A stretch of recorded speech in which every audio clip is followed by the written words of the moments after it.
Happy Fest week, everyone. Summer Games Fest is this week. We should be hopefully getting some new information on new great games. I'm excited to see that. But with this video, I wanted to take a few minutes to talk about 3 interesting PlayStation 5 stories. And if you could hit that like button on the video, thank you to those that do it. And as always, it's very much appreciated. And now the stories I wanted to dive into today includes new confirmed details on a big recently announced PlayStation 5 exclusive title, one I'm looking forward to, Sony pushing for aggressive updates for PlayStation very soon, and new Spider-Man 2 gameplay has been confirmed out of nowhere. First, yes or no, will you be watching the Xbox showcase this weekend or not? The showcase goes live this Sunday, and I'm curious if you guys have any interest in seeing what they do. I'll be watching because I always do it anyways, but I also hope they have a good show to force Sony to reveal more from their first party. But that's just how I personally see it. What about you? So comment below yes or no if you're going to be watching the Xbox showcase or not. Let me know down in the comments below.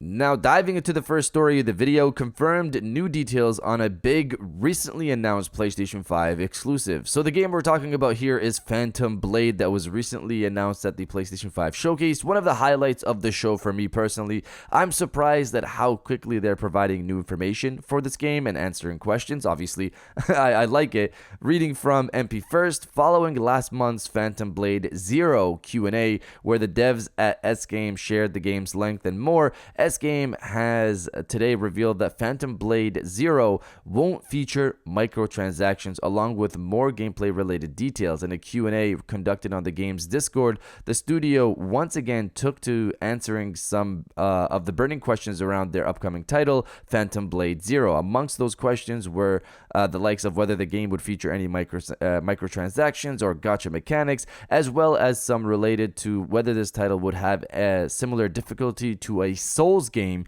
and about the DualSense features and more. Here's a quick and easy breakdown of what was revealed, as well as the full Q&A.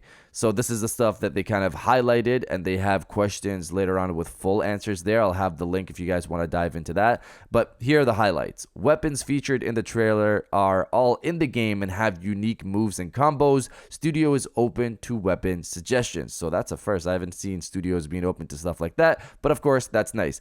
No gacha or microtransactions. Features Souls-like elements, but is approachable as they aren't leaning fully on difficulty or punishment. Will make full use of the DualSense with haptic support confirmed. Might release an art book for Phantom Blade 0. Might do a dev diary around the inspiration of the game. Soul is in the main character's name. He is an agent of the Order, trained in espionage and assassination. Phantom Blade is a miserable place in general, though after breaking free of manipulation, Soul leaves light of hope everywhere he goes. So I wanted to drill down a bit further on the Souls-like part of this.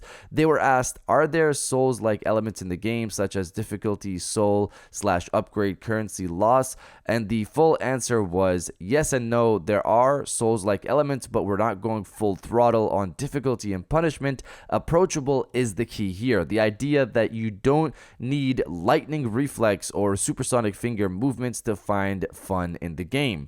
So in terms of this Souls question, I'm a fan of this. I like difficulty, but it's also nice to have games that are that just provide a great action story told with fun gameplay to go alongside it. Not every new game needs to try to go for this Souls approach, and we've seen a bunch of those recently, a bunch of games that have gone for this Souls dream. I assume this game will have difficulty modes, so for those who want a challenge, you'll probably still be able to get it. We still don't have a release date for this thing, but the developers seem open to discussing the game, and it sounds like they have a vision for what they want to achieve here, and that's good news. And we're all done. And now diving into the second story of the video, new Spider-Man 2 gameplay confirmed. Reading from Push Square, dedicated webheads out enjoying the spectacular Across the Spider-Verse over the weekend might have caught a precious few frames of Insomniac's upcoming Marvel Spider-Man 2, whether they know it or not. Confirmed to be new footage by Insomniac's own James Stevenson, the blink and you'll miss it scene depicts Spidey doing Spider-Man things. If you did happen to catch this one for yourself, have a gold star for being so observant. If not, PlayStation PlayStation Studios fans a Twitter account grabbed a glimpse. So let's break this down. Spider-Man Across the Spider-Verse dropped this past weekend. I watched it and enjoyed it a lot. I have my mini review over on Twitter if you want to check that out for yourself. During a certain section of the movie, you see Genki, Miles' best friend, playing Insomniac's Spider-Man 2. Now, I personally did notice this when I watched the movie, but it was so quick, I didn't notice that this was Spider-Man 2. And in the footage, you see Peter wearing the Iron Spider suit that we saw from the original Spider-Man 2 trailer back in 2021. So I saw that it was Spider-Man. He's playing Insomniac Spider-Man, but it was so quick. It happened so quick. I didn't notice that, hey, this looks like it's Spider-Man 2. If you had doubts, this clip has been confirmed to be new gameplay thanks to James Stevenson over on Reset Era. He's the community director over at Insomniac Games. So there you have it. This is new gameplay, and I'm excited to see more, which according to Tony Todd, the voice of Venom, we should be seeing potentially this August, where the big marketing push for Spider-Man 2 is supposedly set to happen. I'm just wondering if Sony is going to make us wait until August to also pre-order the game and reveal that information and the release date. We'll have to see on that, but you guys let me know if you've watched Spider-Man Across the Spider-Verse this past weekend or not. Let me know down in the comments below. Now, diving into the final story of the video, aggressive updates coming very soon. Reading from Video Game Chronicle, Sony's chief executive Kenichiro Yoshida has warned that technical issues remain with cloud-based gaming, calling the technology very tricky. In an interview with the Financial Times, Yoshida mentioned that Sony would look to use various options in the future for streaming PlayStation titles over the internet. I think cloud itself is an amazing business model, but when it comes to games, the technical difficulties are high, said Yoshida, citing latency, which refers to the time it takes for an action inputted on the controller to be reflected on the screen, as the biggest issue. So there will be challenges to cloud gaming, but we want to take on those challenges. So I know how people feel about cloud gaming, I know, but for me, the biggest interest for a while, for years at this point, is playing legacy titles like the PlayStation 3 titles that still hasn't been updated in a while. Video Game Chronicle also cites Jim Ryan recently saying that they have aggressive plans for cloud that will be revealed in the coming months.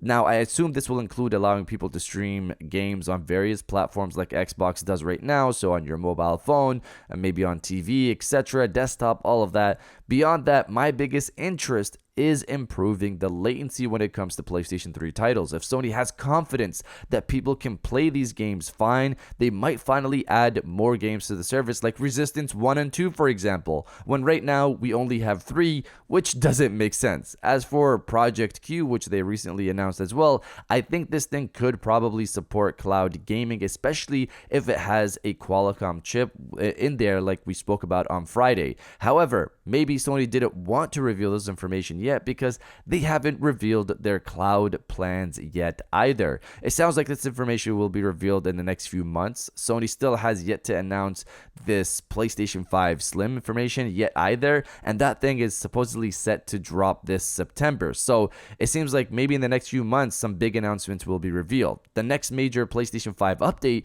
could also have a play here as well, and you guys know we're going to be covering that regardless. Interesting times ahead, but you guys let me know if you'd be fine with cloud gaming if it meant Sony would add more PlayStation 3 games to PlayStation Plus. Let me know down in the comments below, and if you guys did enjoy this video, please hit that like button, as it always helps. To subscribe if you're new. I got new videos every Monday, Wednesday, and Friday, and now I'll check you guys out on the next one.